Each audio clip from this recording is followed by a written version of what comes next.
जेहेतु नुआकरी सरकार को आसी विशेषकर विधानसभा रूल्स एंड प्रोसीजर संपर्क में विशेष ज्ञान नथिबारु विधानसभा चलैबारे सेतेटा समर्थ होना तेणु सरकारी दलर परम दायित्व होची विधानसभा को किभली भाव में सुरुखुरे चलेबे से गोटे बिजनेस एडवाइजरी कमिटी गढ़ा हुए।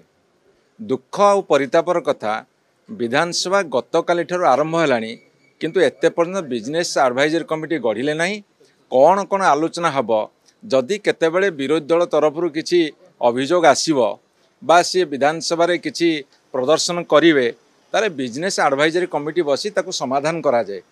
तेणु से जेहेतु नुआ आसी जेहेतु रूल्स एंड प्रोसीजर भल भाव पढ़ी ना से पढ़ंतु जानतु सरकारी दलर भूमिका होची विधानसभा चलेवा कथा से सही अक्षम असमर्थ से समर्थ भाव मुझे परामर्श दूसरी। आपण देखु से एते पर्यंत बिजनेस एडवाइजरी कमिटी गढ़ी ना तुरंत गढ़ंतु एवं विधानसभा चलने को समर्थ हुंतु। आपण ये जानिबा कथा सी जहाँ रेफर कले से अनभिज्ञतार परिचय देले विधानसभा भितर एनी प्रोसीडिंग रे एवं पार्लियामेंट एनी प्रोसीडिंग भितर मु इतिहास भितर देखिनी क्या गिरफ करा जाइछि। माने मु कौन कहि मु बुझीपारुनी अनभिज्ञतार परिचय दे निजको हास्यास्पद न करने को अनुरोध।